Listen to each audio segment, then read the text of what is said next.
cunsurinimada hal qof kaliya maaha waxba yaan xabsa lagu orkacsanin waxba yaan baalasha laga rifin waxba yaan channelkeeda lagu duulin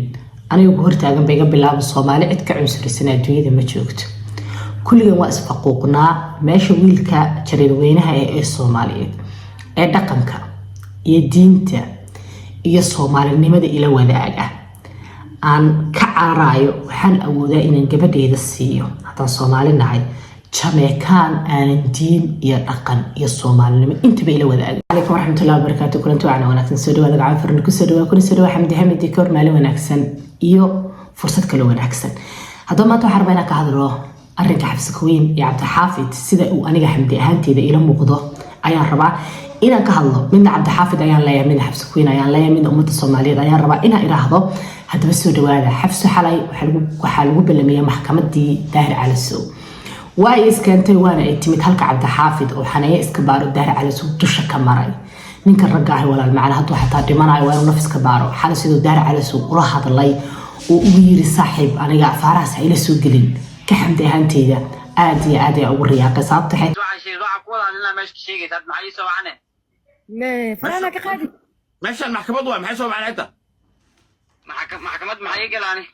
maxkamadu waa meesha sheekhaas xirin adoo dhibaas gelin jabr biyo soo dhibku gelin meesha maxkamadu waa gabar baad ka been sheegtay gabadhii baa meeshan joogto gabar baad ka been sheegtay joog haddaad u baahantahay gabadha way ku tiri xaalay waa la hadli kartaa soo adoo gabaray u baahan ku gelin atba aan ciyaartay tahay dhiiqa iska ilaali meeshan jabrayo tahay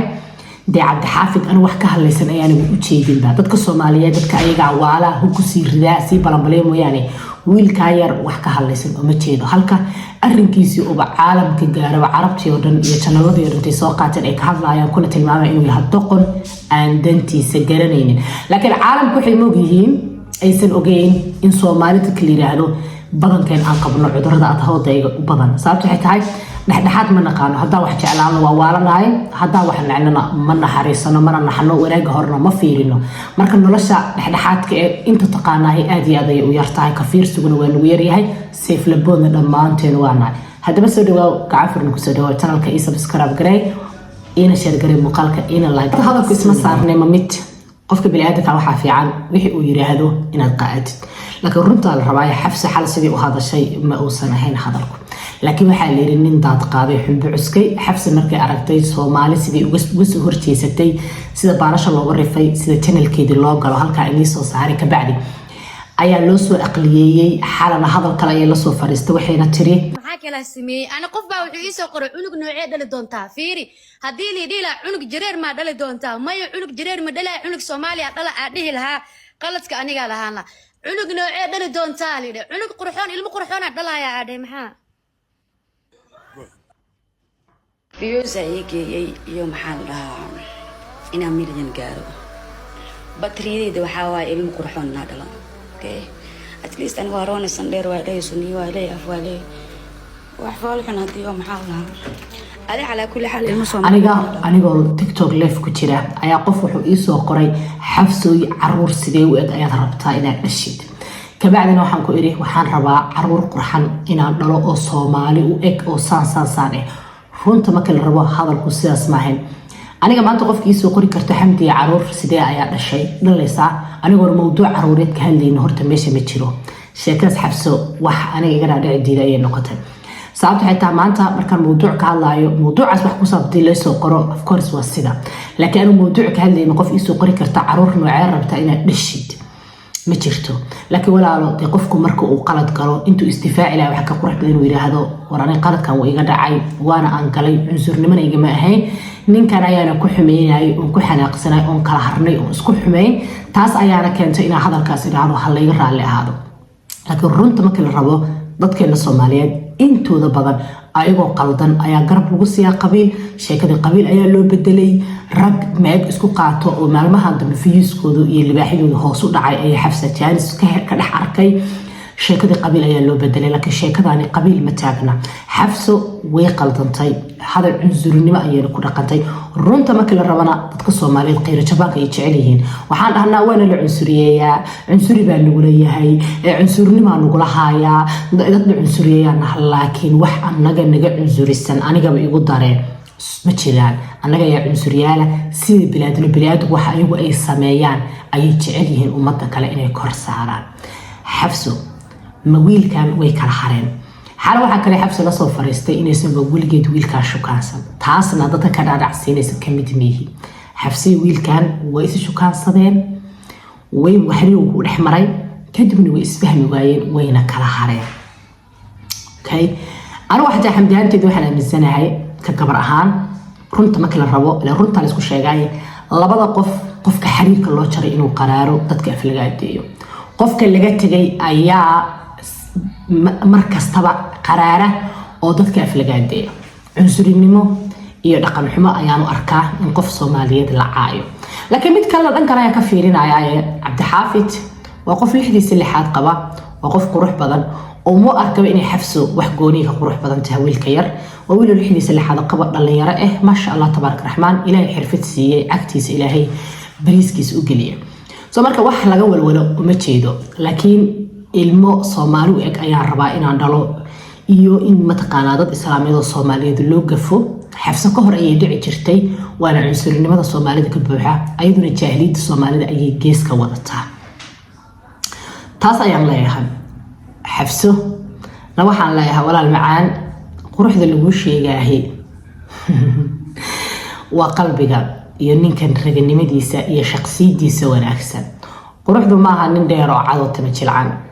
dumarka Soomaaliyeed kaliya ay taas ka dhaacsantaa waana waxa inteena badan niyad jabiya burburka lagu keena guryaheena dumiya calaalkuna uu noo bilowdo markii aan guursano waayo bilowga guurkeena ayaan waxaan ku saleynaa dhalaal iyo qurux meesha dadka kale caalamku ay qofka quality-giisa aqoontiisa kartidiisa iyo dadnimadiisa ay ku guursadaan waana sababta dumar badan Soomaaliyeed boolaha ugu dhaceen hadanadan 4 saac uga duulaan in ninkii cad dheer media lagu arkay baariyo signal leeyahay ee laga daba waasho qofkan cad dheer gudihiisa maxaa ku jira waxa laga yaabaa gudihiisa inay maran yihiin gabar yahay cadaanida iyo dhirka guriga marka la tago waxa ma taraan shakhsiyadda wanaagsan iyo kartida iyo akhlaaqda iyo diinta ayaa qofka bini'aadamka qurxisa kumanaan gabdhood Soomaaliyeed maanta waxa garoob ka dhigay nolol xun oo horseeday waa dhaldhalaal iyo jir halkaas yaalo qolof waxa ku jira aan la aqoonin ka daba cararkiisa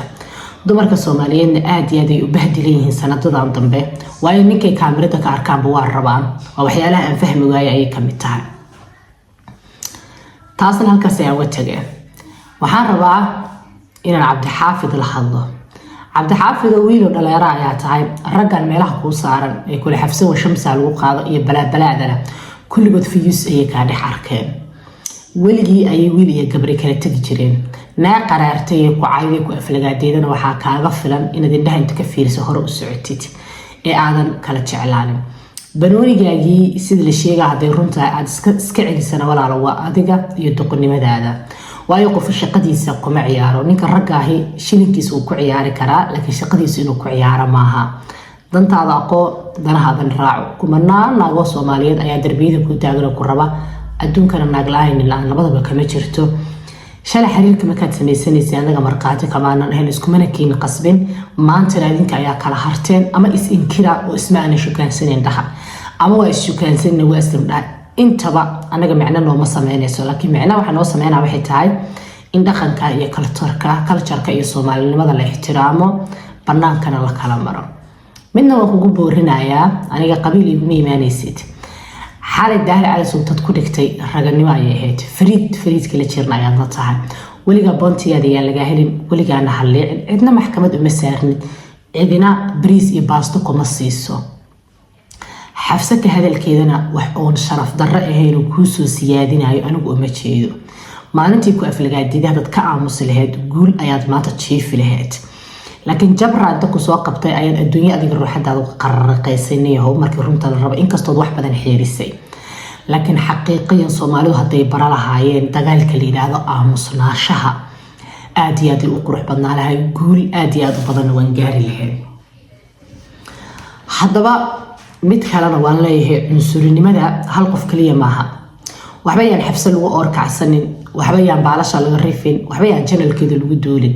anigu hortaagan bay iga bilaabo Soomaali cid ka cunsurisan adduunyada ma joogto kulligan waa isfaquuqnaa meesha wiilka jareer weynaha ee Soomaaliyeed ee dhaqanka iyo diinta iyo Soomaalinimada ila wadaaga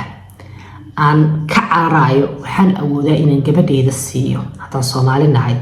Jamaican aan diin iyo dhaqan iyo Soomaalinimo intaba ila wadaaga hada jareer waa jareer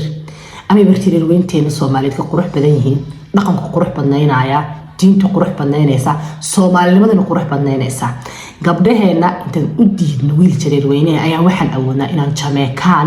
meel uu ka yimid aan la aqoon aan siino dadka Soomaaliyeed xaqiiqa marka la rabo kulligeen selfish ayaa nahay kalsooni darro ka bilaabatay qof dadnimadeena ayaa la wada hayda qofka Soomaaliga wuxuu ku leeyahay ilmigeyga jaamacada uu galay waa la cunsuriyay cunugeyga san ayaa la yeelay annaga ayaa cunsuriyeen isku annaga ayaa midabka isku cunsurneena annaga ayaa Soomaalnimo isku cunsurneena annaga ayaa isfaquuqna dadka kaliya ee waxaan ahay ayagu iskala faquuqa isbahdila isreeba runta marka la rabo gabadhaada inay siisid Jamaican wad awoodaa laakiin wiil jareer weyne oo Soomaaliyeed ee dhaqanka iyo Soomaalinimada kula wadaaga ay gabadheeda qaba ina Soomaali kale ku tiri ayaad ka xishoonaysaa laakiin Soomaalida kale way ka dhageysanaysaa gabadheeda Swedish qaba Norwegian qaba Finnish qaba Hollandaise qaba hatta tiraad wow hebel gabadhiisa nacdo dheeraa goortada problemkaas oo waxaan mareynaa waa bahasha cadaan kale taas waa aan kulligeen chemicals ku marinaa on baaldiyada badarka camal waxa uu eego ballaqla walaaqana aan kulligeen wada walaaqana sababtaas waaye sababta aan u dhibaataysanahay marka xafso waxba yaan lagu ordin waxba yaan lagu oorkacsan qof kasta oo xabso kala noqonayo flowga maanta TikTok asaga ay ka bilaabatay nin maanta gabadhiisa u ogol inuu wiil jareer weynaha u aroosino ma jiro gabadheeda u rabto wiil jareer weynaha maxaa xabso kaliya laga rabaa kulligeen Jamaican iyo cadaan aan kaadi iska dhaqanooto bisbisala ay hoosta ku wada haysataan